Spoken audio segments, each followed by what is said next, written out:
Čau visiem! Šodien esam studijā AVR telpās. Pie mums ciemos ir Leldi, kā galvenā gangstere TikTokā zināma. Un, Čau visiem. šodien parunāsim par nekustamo īpašumu investīcijām, par to, kā arī tev investēt, pamācīties, pašpikot un izrunāsim, kā mums dzīvē katram ir gājis ar kā mēs esam sākuši vispār. Jā, vispār kā sākt un to, ka nevajag jau nekādus 100,000 vai pusmiljonu, lai vispār sākt kaut ko tādu. Jo piekrīt man, ka tas ir mīts, ka vajag, ka nekustamo īpašumu, lai ieiet nekustamo īpašumu investīcijās, tev ir vajadzīgs nenormāls kapitāls. Pilnīgi noteikti nē.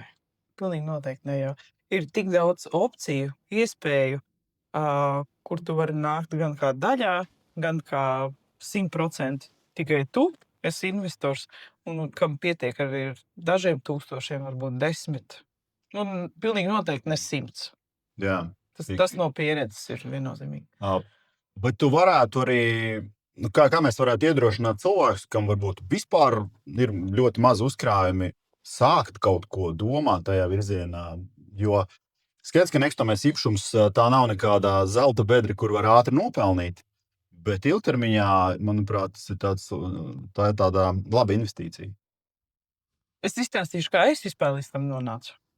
Un kam es gāju, tā teikt, īsi, kam es gāju cauri, un kuru varbūt es vēlos nokļūt. Bet pēc būtības tas sākums bija kaut kāds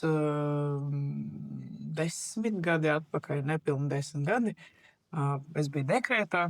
Un saprotu, ka tev ir kaut kāds iekrājums, bet tas iekrājums ar tur bija, ja tā uz ģimeni ņem, tad tie bija 11,000, kaut kādi 15, varbūt 20, bet manuprāt, pie 15 paliksim. Tā bija tā summa, ar ko tu varēji operēt. Jā, tas bija tas, ko es tā kā biju gatava ielikt un to domu, ka mēs varam kaut ko nopirkt, lai nāk tie saucamie pasīvi ienākumi. Kad tu vienreiz izdarījā, tev varbūt ir tur jāvēlt kaut kādu stundu mēnesī, tur izrakstīt rēķinu un kaut ko tam līdzīgi, bet, tev tomēr kaut kāda ienākuma nāk. Nevis, jo, mēs visi zinām, ka inflācija ir vienkārši kosmosā aizgājusi. Apēd mūsu iekrājums, kas stāv cūciņā. Jā, tie, kas nezinu, es ieteiktu paņemt statistikas pārvaldes datus par inflāciju pēdējiem 20 gadiem. Pietiks jau pēdējie 7 gadi. Jā. Tur būs kosmos vienkārši. Jā. Krāt naudu cūciņā galīgi nav izdevīgi. Galīgi. Tad labāk, apēst nevajadzētu būt. Bet vismaz aizbraukt ceļojumā, tas būs vērtīgāk. Jā, pilnīgi. Un, sēdējām, domājām, vai kaut ko tādu atrast. Un tas bija tas posms, kad Liepājas metalurgs bankrutēja. Un Liepājā tirgoja, pārspīlēt varētu teikt, bet katru 5. dzīvokli.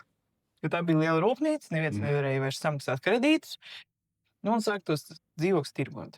Bet tur bija tā, tu vari nopirkt par 6,000 karostā, bet tev vēl jāliek remonts, un tu jau nezini, vai tie cilvēki būs spējīgi vispār samaksāt. Jo tu saproti, puspilsētai vairs nav darba. Jā. Un tad tāds, varētu, bet tad ir tā, tu nopērci, tu kaut ko vari izdarīt, bet tu līdz galam nevari. Tu nevari uztaisīt pilnu remontu, mēbeles salikt un atdot gatavu šo dzīvokli. Sēdējām tur visādus variantus, skatījāmies. Mieri jau tā nav. Vajag kaut ko pameklēt. Sāk skatīties, kas notiek Lietuvā, kas notiek Igaunijā. Lietuvā arī atrada, ka var ar mazākām naudiņām to visu izdarīt, bet tā dzīves pieredze bija, teiksim tā, lai man viss piedod, bet visi lietuvieši, ko es kādreiz dzīvē satikusi dažādās jomās, viņi visi čakarē. Tas ir vienkārši, man tāda pieredze ir bijis. Individuālā pieredze. Ļoti individuāli, bet visādās jomās ir bijis. Un beigās, pastīsimies, kas notiek Igaunijā. Igaunija, Somija, kaut ko tādu. Sāku meklēt, skatos, ir, tu vari nopirkt super lēti, un saliekot tos skaisti, teiksim, tu nopērci, izremontē, ieliec mēbeles un izīrē, tu nopelni gadā, rojas ir aptuveni 15%. Ko mums darīt? Varbūt izstāst cilvēkiem, kas nav dzirdējuši šādu saīsinājumu, kas īsti ir roja. Tas ir tā vienkāršot, varētu teikt, atdeve pret to, cik tu esi ieguldījis. Un kā, teiksim, labāk pareiķināt pareizāk? Nu, tad pat vienkāršākā matemātika, tur nereikinot visādas inflācijas vispārējo, tu paņem visus izdevumus, ko tas ieguldīšu īpašumā, sadali ar tik, cik tu mēnesī saņem šo summu, un izreikini, cik tev tad galā tur procentu sanāk. Okay. Es pieņemsim rēķinu vienmēr, man ir tāda ļoti elementāra formula no elementārās matemātikas, ja? Kā mēs zinām, elementārā matemātika ir vislabākā priekš naudas pavērošanas, nav vajadzīgi nekādas, saliktie procenti, protams, arī ir labi. Bet es rēķinu tā, ja dzīvoklis atmaksājās ar visiem izdevumiem un, teiksim, tīri provizoriski parēķinot īres naudu, ko tu ienes, parēķini kaut kāds minimāls remonts, ja tas apmaksājas mazāk kā 10 gados, tas ir baigi ok. Nu, es eju uz to, ka ir nevairāk par 7 gadiem. Ja tas ir kaut kas liels, liels objekts ar kaut kādām dažādām tur naudas plūsmām un variācijām, tad es varu atļauties 8 līdz 10. Bet tādiem dzīvokļiem es skatos maksimāli 7. Jā, es piekrītu, 7 ir ļoti labi. Savādāk ir. Jo man ir trāpījies arī 3 gadiem. Tas arī bija Igaunijā. Tad mēs nopirkām vienu dzīvoklī. Mēs aizbraucām, apskatījāmies, sarunājām ar mākleri, visi mums parādīja vairākus dzīvokļus, nopirkām vienu, kurā jau bija īrnieks. Bet tur bija super neizdevīgi īri salīdzinoši. Bet mēs zema, jā? Jā, ļoti zema bija, un tas īrnieks bija tāds ļoti, neteikšu cacīgs, bet bija interesanti. Ar ambīcijām. Jā, vienmēr bija kaut kas, ko piemetināt. Un mēs gaidījām, ka tas īres līgums beigsies. Viņš vācās ārā, bet viņš bija atnācis savām mēbelēm. Tad mēs tur patirgojāmies, ka viņš gribēja mēbeles, vai mēs nopērkam par 1000. Mēs pareiķinājām tā, viņam viss ir jāizvāc. Viņš prasīja, nepilns 1000 bija 5. stāvs, kur viņš tās mēbeles bāzīs, kā viņš viņas nesīs. Var arī nenest. Protams. Mēs beigās mēs tur tirgojāmies, un, ja nemaldos, pat 400 viņš atstāja pilnu komplektu mums. Okay. Tāpēc, tur ir tas faktors, tā čujas ņuks, tausties. Būs, nebūs un viss. Tad mēs nopirkām nākamo dzīvokli remontējumu. Ātri iestarpinieki. Kurā pilsētā tas dzīvoklis jau bija? Tas ir Igaunijas ziemeļi. Tur ir vairākas pilsētas. Tas būs Igaunijas augšpus. Rakvere, Narve, Narve, nē. Narvā es neesmu. Nav man bijis neviens. Rakvere, bet viss, kas sanāk tāds. Okay. Ja tu skaties kartē, tad labā puse pēc būtības. Igaunijas labā puse. Sapratu. Un nopirkām nākamo remontējumu dzīvokli par 4,5 laikam. Mēs tagad remontēsim. Paši. Jā, mākam. Mans dievs. Tas bija kaut kosmos. Bet mums brauc līdz meistars. Ko mēs mācījām tur? Viens kasa, otrs mālē. Meistars špaktelēja, tad mēs atkal slīpējām. Tā arī, tev nav tik, cik ir, tik ir. Ko tu izdari? Tu pa dienu špaktelēji, vakarā tu izklāji matraci un guli tur. Okay. Ir arī tāda vies cauri. Tās ir tas skarbais starts. Tas ir starts, bet mēs gribējām 2. Mums vajadzēja iekļauties tajā budžetā. Tad tādā veidā mēs tur... Pēc tam jau bija Jāģis Lūpā, sākām meklēt izsolēs. Dabūja Igaunijas cilvēki, kas man palīdz ar izsolēm visu sakārtot. Tāds super bingo man bija 2 stāvu dzīvoklis par 250 eiro. Okay. Izsolē. Izsolē. Bija pilnībā viss remonts jātais, bet tas bija... Saki, varbūt, gan jau kādam interesē, izsoles Latvijā un Igaunijā stipri atšķirās? Atšķirās ar to, ka Igaunijā dzīvokļa vērtība nosaka tiesa izpildītājs. Tā ir lielākā starpība. Un, ja tiesa izpildītājiem nepatiks tas rajons vai tā māja, būs neadekvāta zema cena. Un tā ir tā iespēja, tā ir tā iespēja, ko tu vari izmantot. Super. Jā. Tā ir galvenā starpība, bet tā viss ir elektroniski tur. Tad Igaunijā tad varētu būt labāk sakārtot šis jautājums nekā pie mums. Es nezinu, vai labāk, bet ir bijuši arī pāris gadījumi, kur maksāt nespējas administrātors tirgo un tur vienkārši tev nepieliež pie izsoles. Mēs tur mēģinājām sakārtot, kā mēs pieteicāmies, visi iemaksājām vispār, bet viņš var izlemt. Tirgos tev vai netirgos. Viss. Varbūt tas faktors kā ārzemnieks? Iespējams. Un tā mēs pa vienam dzīvoklim nācām klāt un mēģināt strādā darbā, Tad mums vēl ir ģimenes uzņēmums, kas nodarbojas ar lauksaimniecību. Tur tu vakaros brīvdienās brauc, nopelni kaut kādu savu naudu, un tad to naudu, ko tu esi nopelnījis tur, mēs visu likām dzīvokļos. Tāds mums bija tas sākums reāli. Un tad tie dzīvokļus abas izīrējāt, ja? Viss mēs izējām, mums kopā bija 7. 7. 7. Cik ilgā laikā jūs ieguldījāt, tātad ieguvāt? Kaut kādi 5-6 gadi sanāk. 5-6 gadu laikā 7. Tikai Igaunijā? Tikai Igaunija bija. Okay. Tikai Igaunija bija, bet tur es arī nedaudz pēc tam atklāju, kur ir mana kļūda. Jo es kā nerezidents, man nebija firmas, saimnieciskās darbības veicējs, viss beigas skaisti. Un parādījās objekts Latvijā, ko mēs bijām nopirkt. Es domāju, ka ieķīlāšu tur dzīvokļus un paņemšu te. Tu vari iet tālāk. Paldies tev. Tu neesi mūsu rezidents, tev nav tāda patstāvīga darba vieta, jā, tev ir ienākumi, bet tev nav tāds pamatdarbs. Jo viss kombinācija, saimnieciskā darbība, jā, tev ir dzīvokļi, tev ir ienāk katru mēnesi, bet, teiksim tā, dzīvokļi īrnieki mainās vidēji ik pēc gada. Jā. Tas nozīmē, ka tev kāds mēnesis izkrīt, bankai tas nepatīk, jo tev tā plūsma kaut mainās tur. Viņi pateiks, ka nē. Mēs neķīlāsim, vienalga, kaut vai tu dod visus tos dzīvokļus, bet mēs vienkārši tev nedosim kredītu un neķīlāsim. Tad bija daļa, kas bija vienkārši, ko es nolēmu, parēķināju, pasēdēju, cik es iegūstu tur, cik es iegūstu šeit Latvijā, pārdodot dzīvokļus Igaunijā, ieguldot to summu un realizējot šeit, es sapratu, ka Latvijā es varēšu vairāk, bet vienkārši tas starts ir vajadzīgs lielāks. Jā. Līdz ar to es daļu pārdevu tur, ieguldīju šeit, un tad tā nevienā. Saki, kā, teiksim, Latvijā, ja tu oficiāli izīrē dzīvokli, tev ir jāmaksā 10% valstī, kā ir Igaunijā? Arī. Tas pats? Tur ir 20% jāmaksā, bet viņi ļoti demokrātiski skatās vispār. Tātad Latvijā tas ir tomēr izdevīgāk?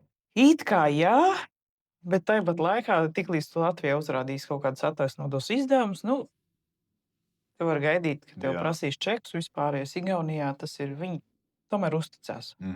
Tu iesniedz, jā, man vienmēr bija čeki, ko uzrādīt un vispārējais, bet nevienu reizi man nejautāja nevienus čekus, nevienus rēķinus par to, vai tu tiešām tu esi tur ieguldījis kaut ko. Ok, tas ir labi. Tāpēc, teiksim, startiņā tas bija labs, bet arī tagad, šī momentā, paējot tiem gadiem un darbojoties ir Latvijā, es esmu sapratusi, ka arī Latvijā tu vari sākt ar mazāku summu, ja tu esi gatavs būt elastīgs. Ja tu esi gatavs iet ar kādu kopā, jo, teiksim, es arī, man ir savi šie projekti, piemēram, viesnīca Ventspilī, es nejauši nonācu līdz manīm, un te piedāvāju, ok, tu vari ņemt, bet tev ir jāiegulda kaut kāda summa, un tad tu sēdi. Tu saproti, ļoti garšīgs piedāvājums, bet tā summa nav tev tik daudz. Ok? Tu piedāvā citiem, pasaka, lūk, tu vari piedalīties 3000, tev katru mēnesi tiek samaksāta garantēta tāda summa, ja tāds rojas, ka tev gadā sanāk. Viss. Okay. Tu nāc daļā, mums ir savstarpējs līgums, tiek katru mēnesi sūtīta atskaita par to, kāda ir ienākuma vispārējais, un tas saņem katru mēnesi maksājumu. Tāpēc iespējas ir jautājums, cik tu esi atvērts un cik tu esi... Ja mēs par šo tēmu aizrunājāmies, tad jautājums, Amerikā ir ļoti populāri investīciju fondi, nekustamo īpašumu, kuru, ir veseli uzņēmumi, kas akumulē šo te naudu un pēc tam uzpērka īpašumus. Jā. Un tādā uzņēmumā arī katrs mēs individuāli varam investēt kaut kādu savu mazu daļiņu un par to nopelnīt. Vai tu esi domājis, varbūt Latvijā arī kaut ko tādu varētu tu personiski veidot? Mums ir tāds. Tev bet man personīgi? Jā. Ļoti liela birokrātija ir. Es biju pētījis, biju skatījusies, ir ļoti liela birokrātija, lai to izdarītu. Līdz galam, es teikšu tā, vairāk mans tas sapnis ir darīt to, ko gribās darīt. Ja man šodien ir piedāvājums un man acis deg par viesnīcu, tad es taisu viesnīcu. Un kur ir pieejams, tu vari investēt viesnīcā, negribi, gaidi citu pasākumu. Teiksim, Tīri uz individuālu projektu. jā, tīri uz individuāli. Man nav plāns vākt naudu un tagad celt jaunbūvu tur daudz dzīvokļu māju. Varbūt tas tieši mums tā garlaicīgi. Jā. Patīk kaut kāds actions, tā teikt, Okay. tajā ziņā. Nu, jā. Es varbūt ātri ieskicēšu, tiksim, mēs te minējām arī par tām investīcijām, cik ir vispār nepieciešams, lai sāktu. Tad manā gadījumā bija tā, ka man bija apaļa nulle, tad, kad es sāku. Kā tu sāki? Tad, no paša sākuma. Jā, tā ir, tiksim, es skolā esmu mācījies, es gan esmu augstāko matemātiku mācījies, gan elementāro matemātiku, un man ir tāds analītisks spējas izdomāt, spējas tādā pārnestā nozīmē, neesmu ne gudrākais, ne analītiskākais prātus Latvijā, bet tas, ko es izdomāju, kā izmantot banku, lai viņa man iedotu startam. Protams, man bija kaut kas jāizņemās, jāsarunā, lai kāds aizdod, pa laimi man palīdzēja mani vecāki, un pēc tam to naudu, ko iedeva bankā, tad mēs ar sievu pirmo dzīvokli paņēmām kredītā, pilnīgi bomzi, Pārdaugavā, bet ļoti labā lokācijā, un mums nebija vispār necik. Es sarunāju pirmo iemaksu, jo vajadzēja pirmo iemaksu, to man aizdeva vecāki, un tāpat laikā mēs paņēmām ar nākotnes vērtību klāt remontam, un tad, kad viņi mums to naudu ieskaitīja, tad es atdevu vecākiem. Tā mēs tikām pie bomža, dzīvokļu vienkārši, kur nekā nav. Un pa brīvdienām, tāpat kā tu, remontējām no darba brīvajā laikā, 2 gadu garumā, līdz vēmienām vienkārši. Tu arī raudāji, vai sieva raudāja? Mēs ne tikai raudājām, mēs gribējām to dzīvokli pārdot, mēs bija apriebies visi. Es katrā objektā raudāju. Katrā. Un tā kā tu teici, tur mums pat nebija naudas meistaram. Es pats visu darīju, sieva palīdzēja. Mēs tur paši čibinājāmies, kā mācējām. Kaut ko man tēvs tur palīdzēja, viņš ar kaut ko tur saprot. Vislielākais fails bija tas, kad es pats santehniku taisīju un vienu uzgrieznīti nepievilku, un tas dzīvoklis noplūdoja nafīgi viss vienā naktī un nolēja visus kaimiņus apakšā. Tā bija man lielākā kļūda, un tas maksāja pa laimi neko, jo dzīvoklis bija apdrošināts. Mums apdrošināšana atlīdzināja kaimiņiem. Kaimiņi tika lejā pie ļoti laba remonta. Bet to netaisītu? Nē, to netaisīju. To jau viņiem izmaksāja naudu, un no tiecīgi viņi tur uztaisīja. Tā bija man lielākā kļūda. Pēc tā man gribējās to dzīvokli vienkārši uzspridzināt. Bet tu tā pakāpiens gājām uz priekšu, sapratām, vairs tev ceļa nav atpakaļ, jāpabeidz tas remonts. Kaut kā mēs viņu pabeidzām 2 gadus, mēs viņu taisījām. Pēc tam, jau skatoties atpakaļ, es saprotu, ka būtu izdevīgāk kādam samaksāt vienkārši. Jo, kas arī ir jāpareitina, neiegūtā peļņa, kas ir liela, priekš 2 gadu laikā, tur diezgan labs cipars saskrien.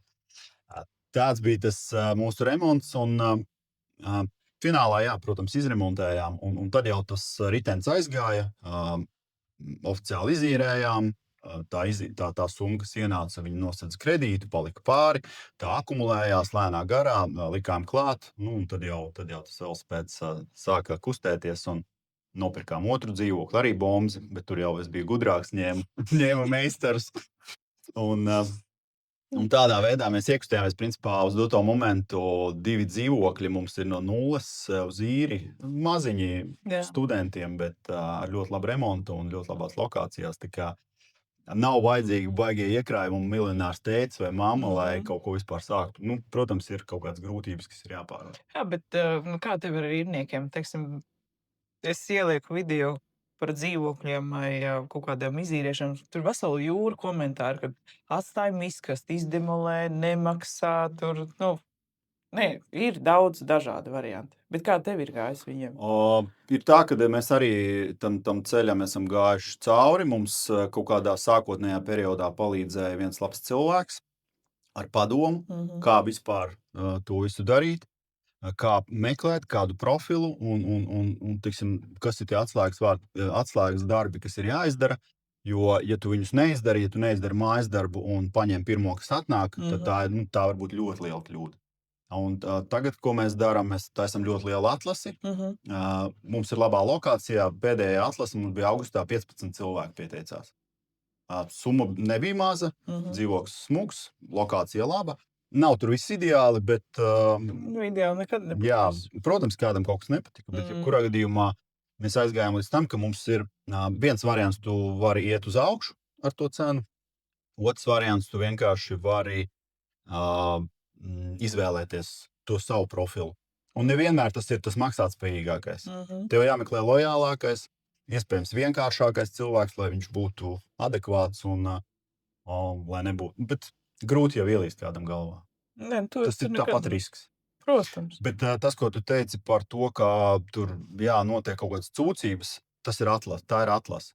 Un tas, ko parastais cilvēks pieļauj kļūdu, ka viņš atdod tam, kurš pirmais nāk. Vēl jau ir, zini, kur ļoti liela kļūda, kad neoficiāli to dara. Jā. Jo tu pēc tam neko vairs nevar Tieši izdarīt. tā. Tev rokas sasietas. Jā. Viss. Tā ir tā lielākā. Tur ir vairāk tie zemūdens akmeņi. Kopā kombinācija. Jā, kam tev jāiziet cauri, un tāpēc ir tie stāsti, nē, es nekad negribu īrest dzīvokli, man tas nav vajadzīgs, tur visu nolaidīs. Protams, tās stāsti ir. Man arī rados ir cilvēki, kas uz to ir iekrituši. Bet tev nebija tā, ka tev kāds no radiem, tuviem cilvēkiem, draugiem, nezinu, tad, kad jūs to sākāt, aptuveni, ko tu dari? Nu, tas ir galīgi garām. Pirmkārt, tas būs neizdevīgi. Tur iegrābsies vēl visām brīdām. Vēl tā visu laiku. Atbalsts nav bijis. Pat mani vecāki, paldies, ka viņi man aizdeva to naudiņu. Tur nebija tās naudas lielas, bet vienalga nebija tāda toreiz. Ja? Bet tāda 100% atbalsta nekad nav bijis. Tagad, kad redz, ka jau strādā tie dzīvokļi jau vairāk kā 5 gadus, tad jums paveicās tur tā, jūs jau toreiz tur tā, jā.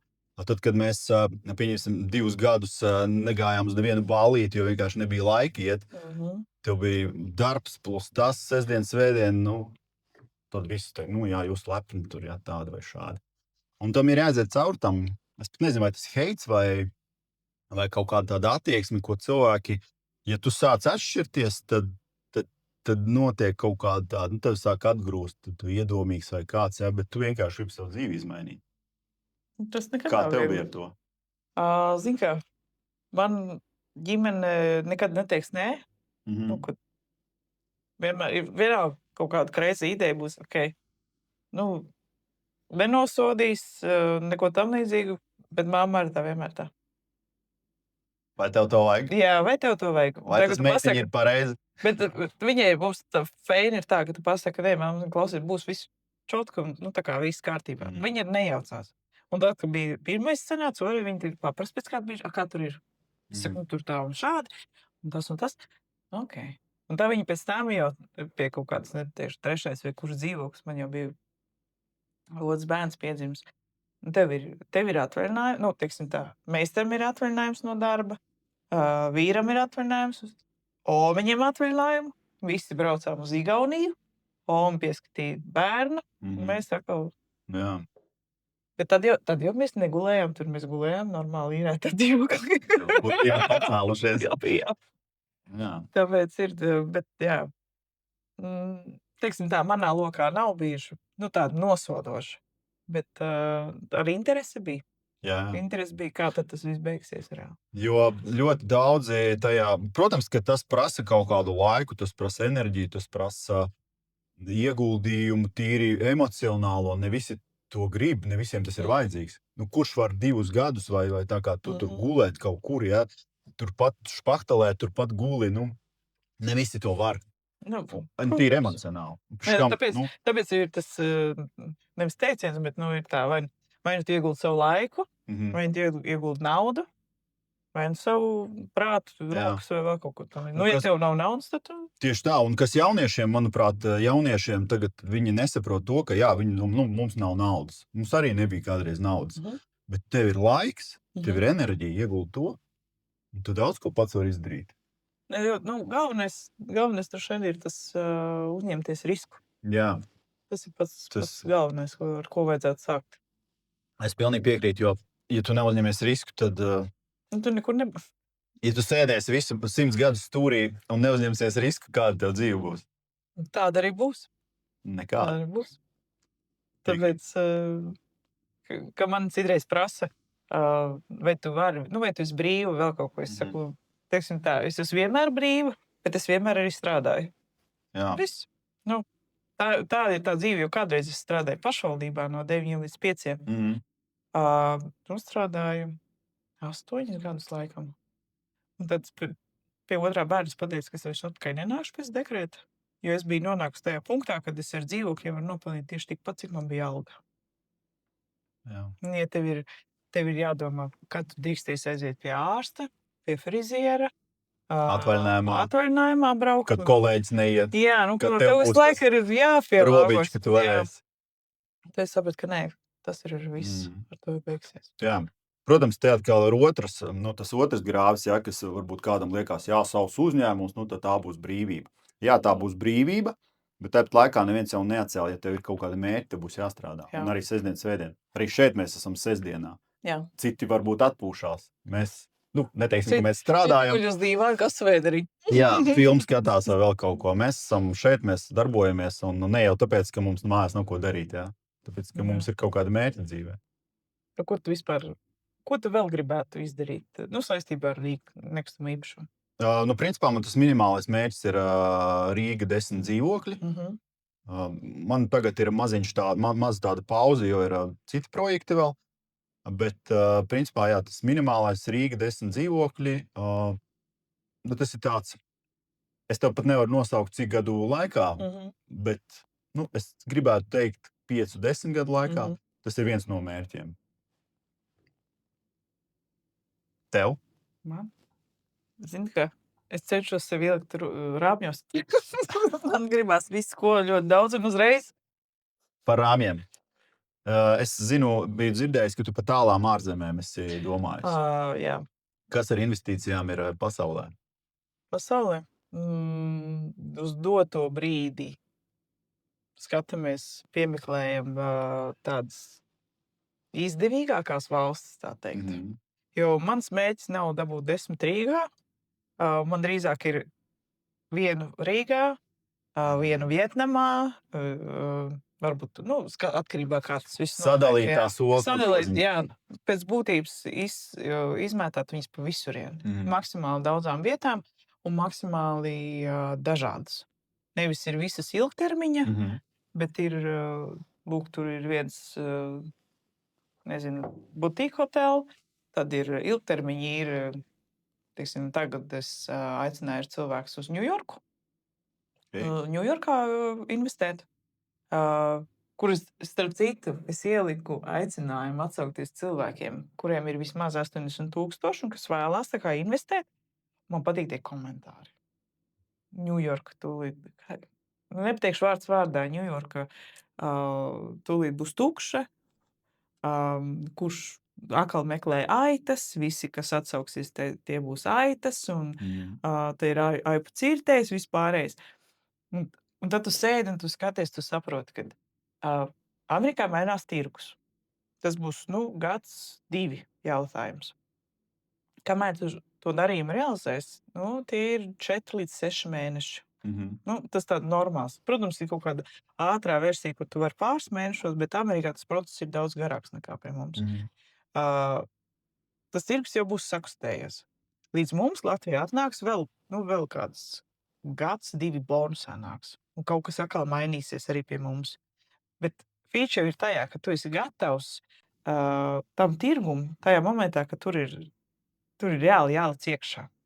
Ja tur grimst, viss, ja tev ir piķis, tu vari grābt visu, ko tu vari paņemt.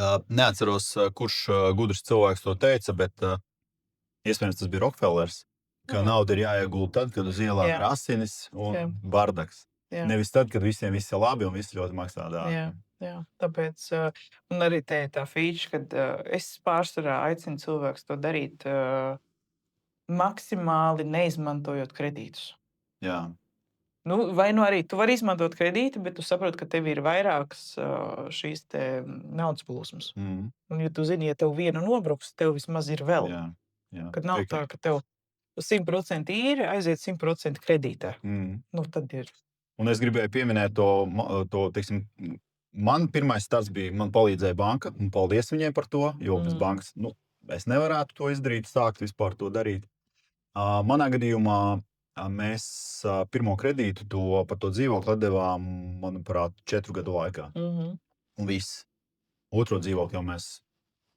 Tā nauda akumulējās, saliktie procenti strādā, neņem ārā visu lietas čupiņā un investē tālāk. Jo tā lielākā kļūda vēl, kas ir, ka cilvēki domā, man tagad papildu naudu, tagad es varu tur labāk mašīnu nopirkt, vai tur, nezinu, drēbes labāks, vēl kaut ko, un sāk tērēt tos ieguldījumus, kur īstenībā tur varētu reinvestēt, vai ne?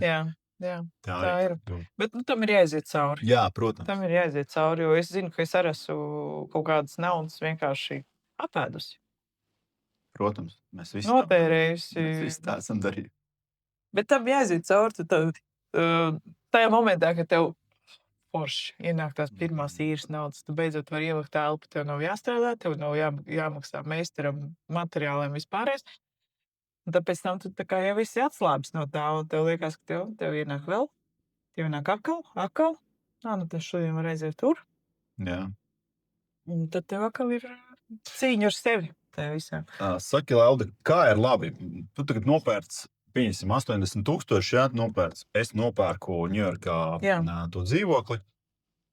Kā teiksim, tas strādā? Kā es no savas Rīgas, Latvijas? Kurš man tur apsaimnieko to visu? Pēc būtības ir, teiksim, ārvalstīs. Kā es daru, es vienmēr atrodu tur vietējo cilvēku. Vai nu tas ir vietējais, vai nu tas ir vietējais latvietis, vai, atkarībā kā saliekās. Bet pārsvarā tas notiek visā attālināti. Ja akurāti ir kaut kāda dokumentācija jākārto, tad vienmēr ir cilvēkam izvēle. Vai tu tā esi pilnvar man, ka es drīkst izdarīt konkrētas lietas, vai tu pats dodies. Vai arī tu vari attālināt. Tad tu arī vari palīdzēt. Jā, pēc būtības, ja cilvēkam ir interese kaut kur investēt vienalga. Es saku, tā ir Amerika, Vietnama, Kipra, Bulgārija, Itālija, vienalga. Vienkārši cilvēks uzraksta, man ir tāds budžets, es vēlētos tajā vietā. Ja viņš zina jau, ko viņš vēlās un ko viņš grib atpakaļ saņemt, tas ir vispār super. Bet ir bijis reizes, ka man cilvēks uzraksta, es vēlos, un es saku, klausies, šitā vieta nebūs. Tā kā skaties uz tikai tīri uz skaitļiem skatāmies. Tu arī palīdzi drusku ieviezīt to virzienu. Jā, ja ir akurāti pilnīgi ne uz to pusi, tad es pasaku, klausies, šitā nebūs. Te tad dabūs tādu atmaksas periodu. Bet par to pašu ciparu šeit tu var dabūt 2 reizes vairāk. Un, piemēram, Amerikā ir tā, ka tu uzraksti, tev ir 80,000 vai vienalga 100, 200. Pasaka, tu vēlies tur. Mēs sākam meklēt īpašumu. Es atsūtu vairākus variantus. Mēs izrunājam, tu brauks pats, paliksi, vai tu gribi vienkārši ielaist ilgtermiņu, vai tā ir Airbnb vai vēl kaut kas tam līdzīgs. Mēs nonākam pie kopsaucēja, atrodam konkrēti īpašumu un kārtojam dokumentācijas. Tur ir iesaistīti visi advokāti, jo tā ir viņu tā specifika tirgus. Tev ir tur kaut kāds sadarbības partneris, ar ko tu strādā? Jā. Un ir vietējais cilvēks, nevis vietējais, bet latvietis, kas dzīvo tur, un tad ir attiecīgi atkal... Kas to visu var norganizēt. Jā, kas ir advokāts, pazīst tur advokāti, pārbaudīt vispārējais. Caur viņu tas viss arī notiek. Jā. Nopērkam, ja ir nepieciešams remonts vispārējais. Mēs organizējam, es to norganizēju, dzīvoklis ir gatavs, mēs viņu palaižam. Tad, attiecīgi, tu vari pats viņu koordinēt, teiksim, atrod mākleris, bet ikmēneša kaut kādas čekingus taisi tu pats, vai arī tu vari, teiksim, tā mēs varam vienoties par kaut kādu summu, ka es to daru.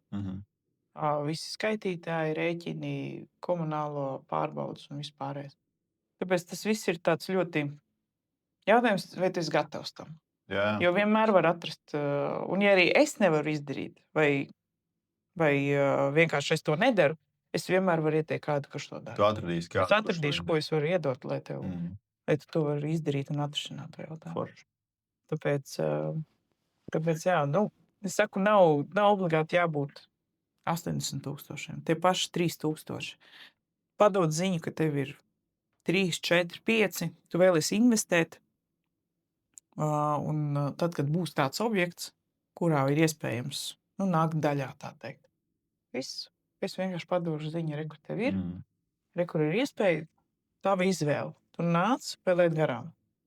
Kādam varbūt tēma nepatīk. Kādam liekas riskanti, vai kādam vieta nepatīk. Ok?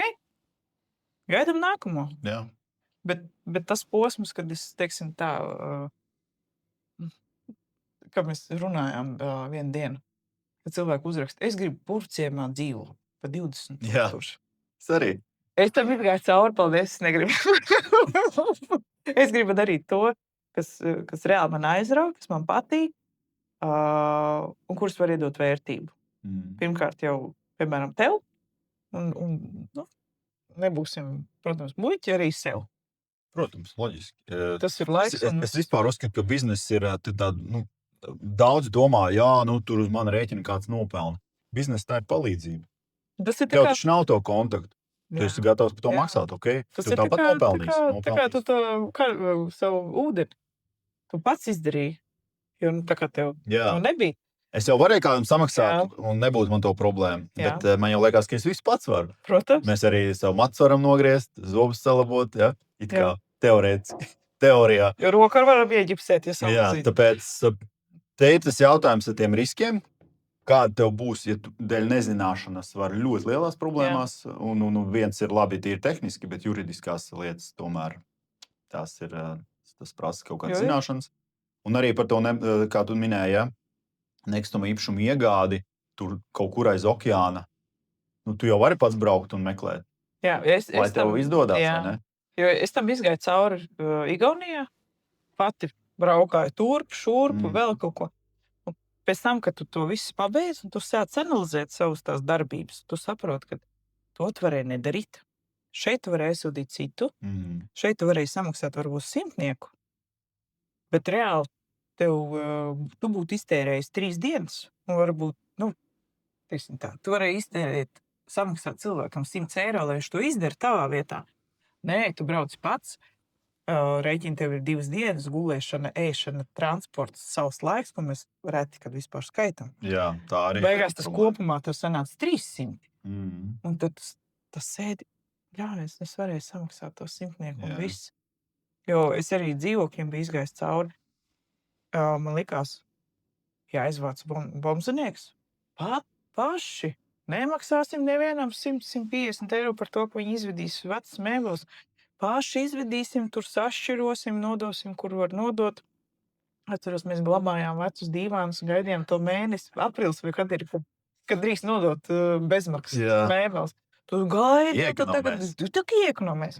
Un beigās tu pēc tam saproti, ka tu nākamā saproti, tev nav laika, tu it kā samaksās to 150, viņš izvāks, visu nodos, tad tu tā salīdzini. Vēlns, kāpēc pirms tam tādas muļķības darīja?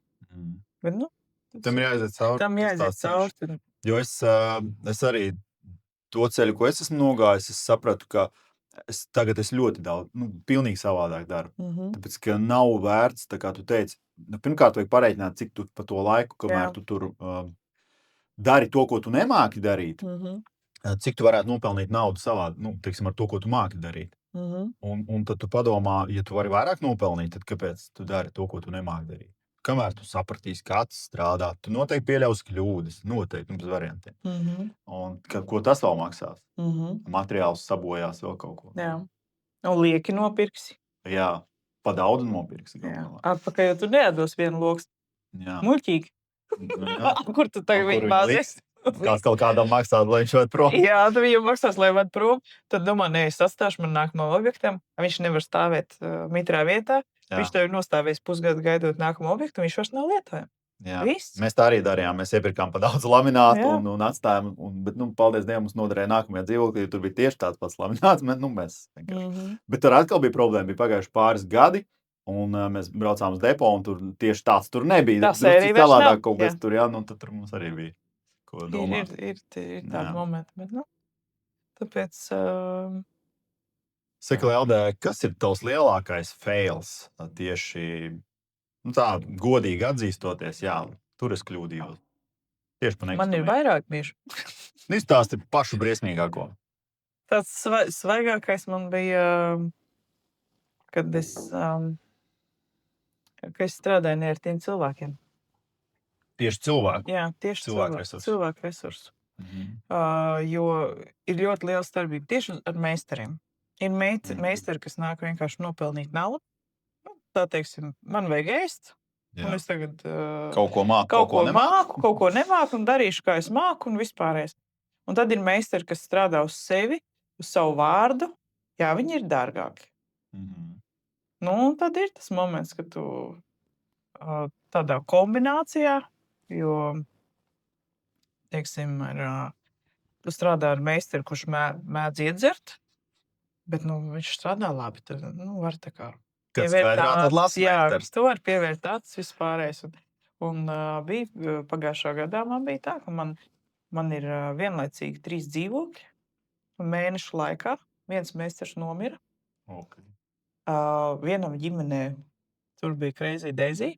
Gāja vaļā un saprot cilvēkam, ja neiet privātā, tur ar visādi brīnumu notiek. Viens vienkārši urbina degunu vai filmē TikToks objektā, ko es pēc tam tikai tu ieraugu kaut kādā momentā. Sociālais konts kaut kā jāattīst. Un tad tu saproti, ka tu esi tik daudz samaksājis, tu esi tik daudz laika patērējis. Un, protams, tas viss notiek vienlaicīgi.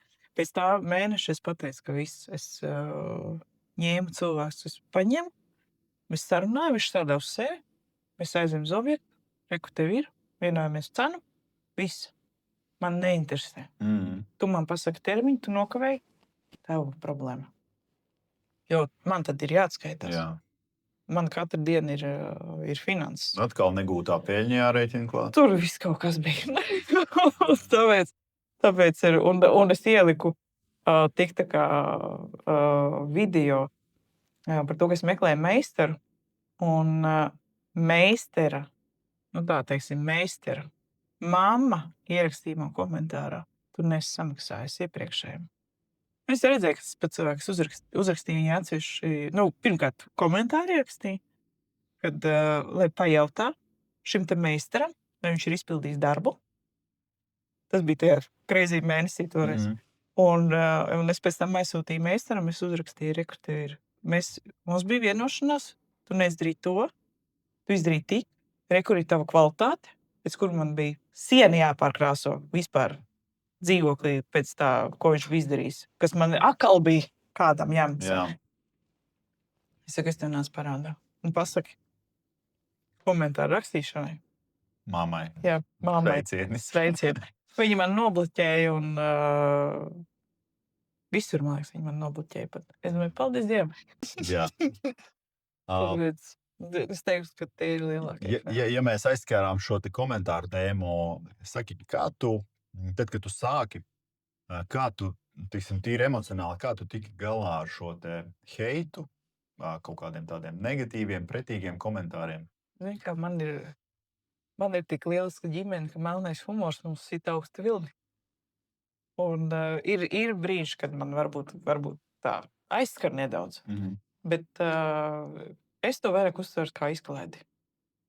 Jo lielākie tie, kas lielākos komentus raksta, tie vienmēr ir tie cilvēki, kas neko nav izdarījuši. Protams, pilnīgi piekrīt. Un tie, kas neraksta, viņi uzraksta atsevišķu vēstuli vai no labiem vārdiem, vai no nevis norādījumu, bet tādu, ok, klausies, man dzīvē ir gadījies tā, ņem vērā, ka varētu būt. Var gadīties tev arī šādi. Tagad padomu iedot, teiksim. Tu reaģē uz tiem komentāriem, kaut ko atbildi vai man interesē vairāk nevis ko tu atbildi, bet kāds ir tavs message, teiksim. Jo es esmu lasījis to, ka nav jau jēga ar tiem cilvēkiem strīdēties, nav jēga tur viņam pierādīt taisnību. Kā tu? Man ir pa visiem šiem 2 gadiem ir 3 cilvēki, ko es esmu nobloķējusi. Pārējiem es ļauju izpausties. Bet tas message vienmēr, ko es aiznesu atpakaļ, ir padomā par sevi. Tas var būt dažādās formātās. Tā, teiksim, rūpīgi es nekad nesūtu viņus, bet es ļoti atvainojos. Ir komentārs, ko tu dirs? Man bija pat dibens caurumiem, man ļoti daudz komentāru bija.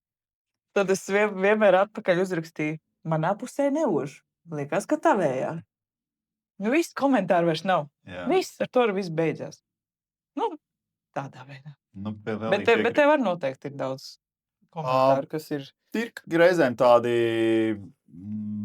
dīvaini un varbūt ne personiski aizskaroši, bet tas vairāk aizskar to, ar ko es nodarbojos. Nu, īpašums, ja? Jā, īpašums. Tad nu, kurš tā pirks, vai tiks tīzels kaut kas, vai tīzels šitas, nu, tu vispār sviest kaut kāds cena tur kosmosā, tur nierē jāpārdod, un šitādi te, ja. Bet tu viņiem atbildi, vai ne? Es esmu tā kā arī psiholoģiju pastudējis un palasījis, ka pirmkārt, es vienmēr, ja es rakstu, es izdomāju, hei, cilvēku mīļais, mēs pasauli uztveram no savas perspektīvas. Katrs no savas, caur savu filtru, caur to, kādi mēs esam.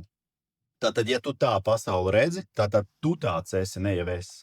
Tā ir tava problēma, ne mana. Un es, protams, nerakstu tā, jo to droši vien, ka nesapratīs tie, kas raksta tādus komentārus. Un tad drīzāk es mēģinu tā kā apspēlēt viņu vārdus, hei, kaut ko interesantu. Neatbildēt, bet hei, jā, un piekrist varbūt. Jā, tev droši vien tā ir, pieņemsim. Viss. Bet tas laikam labākais, ka tu apstiprini visu Jā, to. jo, nu, teiksim, ja viņam ir tāds komentārs, tad viņam ir tāds skatījums uz dzīvi. Tas ir viņa skatījums. Nu, hei, jā, tev tā ir. Bet tev nav tāda momenta, kad, piemēram, tu ieliec īpašumu, jā, viņš ir virs vidējās cenas, nu, teiksim, 200-300 tūkstoši, un tad tev ieraksts, miera jāpārdod, vēl kaut kas. Nav tas moments, hei, man viņš jāpārdod. Nu, tā kā, kāds šaubiņi iesē. Man gribētos tiem cilvēkiem uzrakstīt, hei, nu, tas droši vien nav priekš tevis, ja tu tā domā. Tas īpašums nav priekš tevi. Nu, paldies par komentāru, jā. Tu attīsti manu algoritmu tik forši, ideāli. Un es atbildu visiem tiem cilvēkiem, tur sirsniņu pat uzliek. Ja tas nav pilnīgi kretīniski kaut kas aizskarošs, jā. Vai kaut kas tāds riebīgs. Tas mūs attīsta, bet es nojuku no domas. Pirmo reizi. Ir tāds, kaut kur dzirdēju arī sociālos tīklos par to, ka puiši saka, ka tās ir gold diggers, tur nav tikai vajadzīgi. Tu vienkārši viņi nevar atļauties. Un tā atkal ir perspektīva, no kuras tu skaties. Tātad iespējams tev ir problēmas ar meitenēm, un vienīgais, ko tu vari pateikt, ka viņas ir tādas, nu, neteiksim kādas, kuras tikai nauda interesē. Un galu galā, ja tu nevari savai sievietei atļauties tur restorānu izmaksāt, nu, droši vien, ka tev ir problēma, ne jau tai meitenē. Nu, es jau domāju, ja cilvēkam būtu 300 000, un viņš redz, ka tirgo labu māju, labā lokācijā pa 300, nu, viņš nerakstītu, kad klausies, ko tu gribi te nieri, manējo dabūt, viņš vienkārši piezvanīt, klausies parādi. Un kas ir pats smieklīgākais, varbūt, nu, protams, katram tās finansiālā situācija ir savādāk, par to pat nav vispār komentāru. Bet gan pa 300 000 ir tādi komentāri, gan arī pa 40 000 tādi komentāri. Es gaidīšu, ka būs lētāk. Jā, tagad nē, tas padara. Nu, tāpēc... Man bija priekšstats, ka tikai lūk, kas ir 300 000, tur pa tiem tikai tā komentē. Es pat tev varu parādīt pēc tam vienu komentāru, man ir viens dzīvoklis tagad pa 43, kur ir šāds komentārs. Nu, tāpēc es pieļauju arī pa 20 000 kāds tādu uzrakstīt, ko tādu naudu. Tā. Nu, nē, ir, jo cilvēki ļoti dažādi. Man arī bija tagad pirkām dzīvokli 6500. Viens taps dzīvoklis 6500. Un pircējiem nenormāla cena. Nu, tik liela summa, kā jūs tagad tā? Jūs man pārskaitīsiet? Es saku, jā, viss uz konta, kur būs notāram maksājuma uzdevums, mēs reģistrēsim. Aizdomīgi. Noteikti apkrāpsiet. Un es saku, atsūtiet konta numuru, lai es varu tā kā pārsteigt. Es jums nedošu. Ir tik daudz krāpnieku. Es došu notāram. Un tu sēdi un tu domā. Ko notārs ar to kontu darīs? Neko, aizgāju pie notāra, tā notāra prasa, parakstījāt un viss. Es saku, man vajadzētu tā kā to. Nu, viņi saprat cilvēku. Bet ir. Nu, tāpēc katram ir tā gumija. Jā.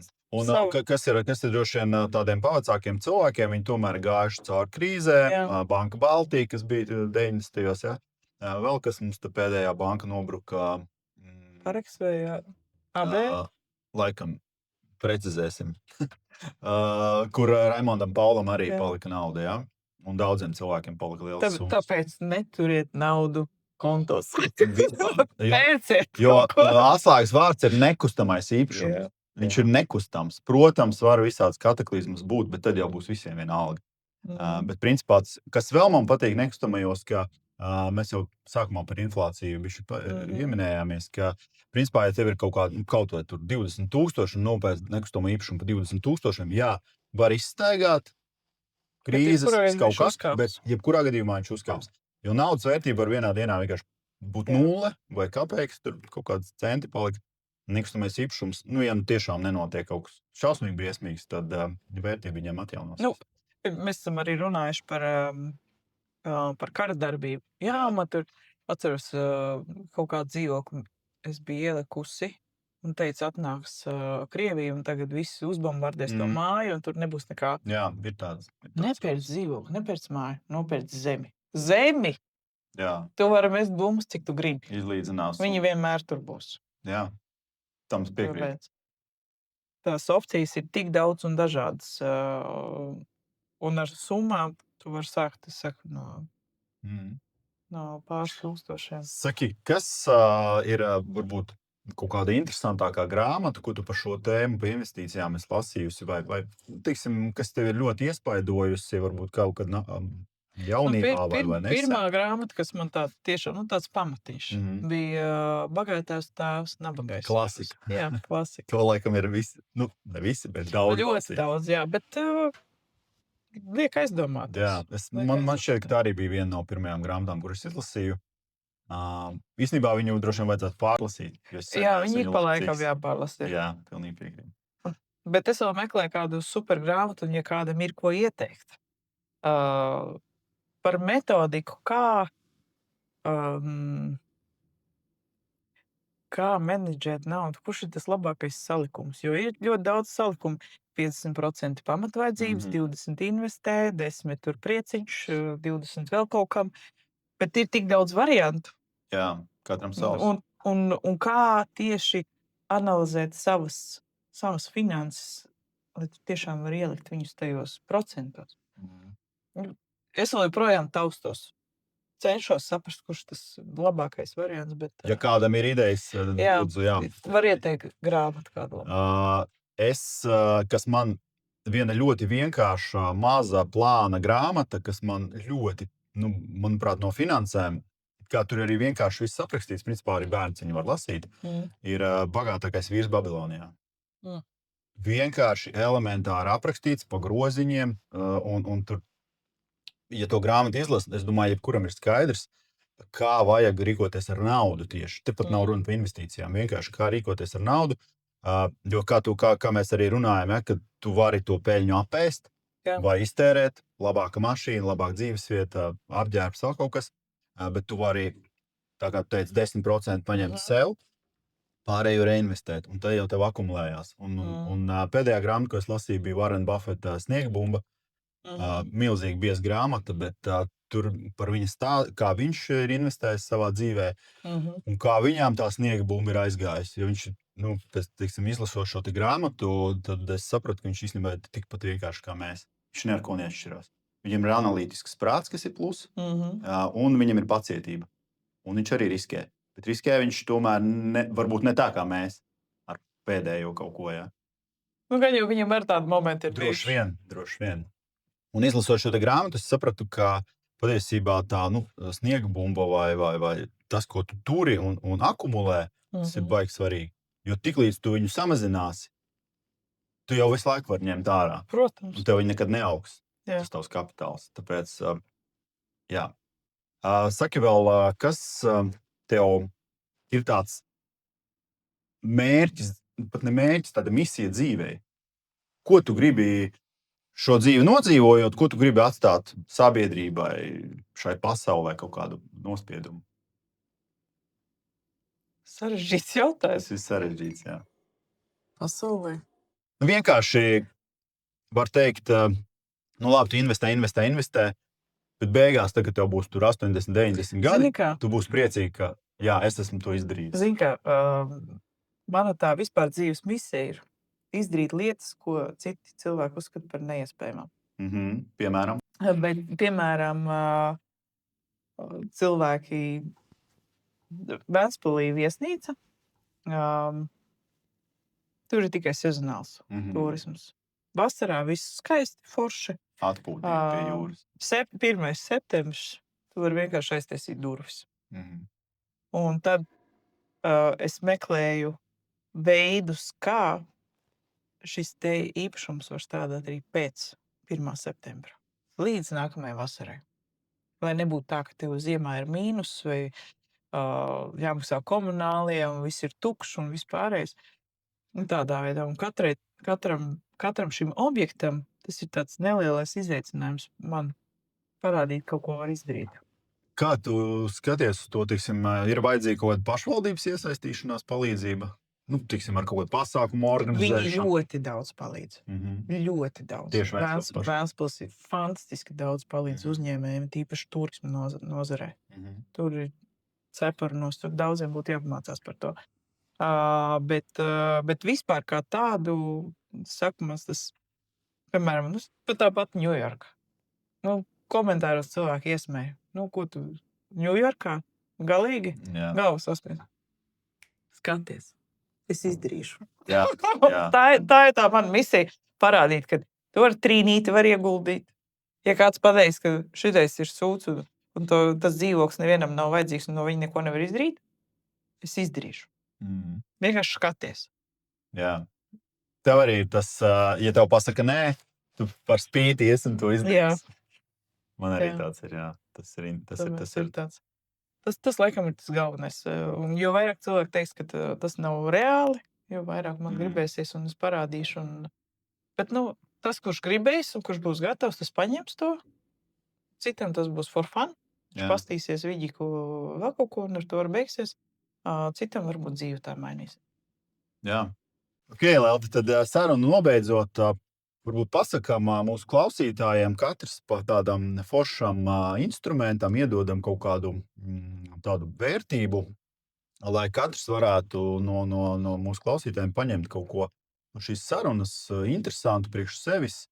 Ko tu varētu ieteikt tādu noderīgu? Teiksim tā, cilvēkiem, kuriem varbūt nav tur 20, 30, 80 tūkstoši, bet ir tie 3, 5, 7 tūkstoši noteikti ieteikt doties uz galvenagangsteri.lv, atstāt savus kontaktus un pie nākamā projekta, kas plānosies šī gada beigās, nākamā gada sākumā, es noteikti sazināšos, izrunāsim visas nianses. Līgumi, garantētājs ROI, atgūšanas procents, cik tu nopelnīs no tā. Visas formalitātes, kas ir nepieciešams, lai vispār šo te projektu realizētu. Un, teiksim tā, nāksim kopā, vairāk cilvēki, realizēsim kādu interesantu projektu, ar ko mēs visi varēsim forši nopelnīt. Un tas būs tāds pirmais solis, lai pārkāptu tām bailēm, kad tas ir kaut kas, tas ir bubulis, tā teikt, investēt. Tad jau pēc katra projekta jau nāk kaut Cik, teiksim, ja tagad cilvēks ir gatavs, cik ir tas minimums, kas ir vajadzīgs, lai viņš varētu kontaktēties? Es teiktu, ka tie būtu kaut kādi 3-4 tūkstoši. 3-4 tūkstoši, un tad viņš var tev zvanīt. Jā. Okay. Tas nav tik daudz, lai varētu jau sākt investēt. Tas jau būtu, tas tāds startiņam būtu ne tik liela summa, no kā baidīties, bet labs startiņš, lai pārkāptu kaut kādam savam priekšstatam, bailēm vai kaut kam tādam līdzīgi. Un ko tu varētu ieteikt? Mēs jau iepriekš pieskarāmies šai tēmai. Tas mana vienkārši formula, tas nav nekas sarežģīts un tur daudz, kas nav varbūt iekļauts. Bet kā es rēķinu, tiksim, ja kādam ir arī lielākas summas un jau pats grib varbūt kādu dzīvoklīti pirkt, vienalga Rīgā vai Pīrīgā vai vienalga kurā pilsētā, tad, protams, lokācija ir svarīga, to katrs pats izpēta, tiksim, kas būtu tie potenciālie īrnieki.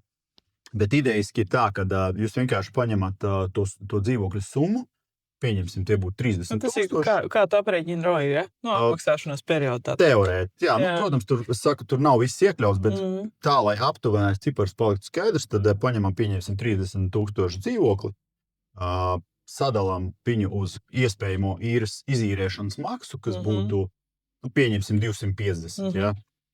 tas ir no gaisa ņemts cipars 250 mēnesī, iegūstam 120 mēnešus un izdalām uz 12, kas ir 1 gads. Jā. Mēs iegūstam 10 gadus. Tad teorijā šis dzīvoklis apmaksājās 10 gados. Protams, tur nav daudz kas iekļauts, jā, bet tas jau tālāk padziļināt. Jā. Teiksim tā, tas ir startiņš, lai vispār saprastu, vai uz to Jā. dzīvokli skatīties, vai laist Vai garām. tas ir ok, vai tas nav ok. Un ja jums ir vairāk kā 10, es neieteiktu. Bet atkal nevienmēr. Jā, tas ir, katram ir individuāla situācija. Ja jums iespējams ir nepieciešama kāda konsultācija, jā, mēs arī ceturtdienās tiekamies ar Leldi BNI klubā Canders Pārdaugavā. Tā kā, ja par to ir kādam interesi, arī droši nāciet, Droši var runājiet. rakstīt vai Jānim vai man. Rakstiet, jā. Starp citu, atstāšu arī savus kontaktus. Es, kā redzat, darbojos zem Avera karoga un pārdod nekustamos īpašumus. Tā kā, ja arī par nekustamiem īpašumiem, par pārdošanu vai izīrēšanu ir jautājumi, droši sazinieties ar mani.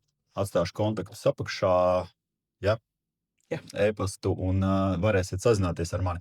Un, ja jūs vēlaties ar mums tikties klātienē parunāt personiskāk, tad droši pie mums piesakieties BNI klubā. Mēs arī gaidām ciemiņus, tā kā tiekamies, komunicējam ar jaudīgiem uzņēmējiem. Iespējams, tu esi cilvēks, kurš vienkārši kaut ko dara pats pa sevi. Arī esi laipni aicināts parunāties ne tikai par nekustamiem īpašumiem, par biznesu kopumā. Un, Jā. Tad tiekamies. Tiekamies vai nu virtuālā videi vai nu klātienē. Jā. Un, ja ir kādi jautājumi, droši rakstiet, atbildēsim. Tā kā, gan jau vēl uzfilmēsim kādu sižetu, jo arī man daudz jautājumu vēl palika neatbildēti un galvā. Tā kā, tev arī Mēs noteikti varētu vēl kādu reizi fiziski iziet cauri kādiem objektiem. Jā, paķidāt kādus objektus, kā to arī daudz dara. Tas ir interesanti. Un varbūt arī Igaunijā, varbūt Ņujorkā. Pastīsimies. Arī dodiet idejas, ja jums ir, kas būtu interesanti. Tā kā, labi, teiksim tā. Jā, līdz nākamajai reizei. Čau.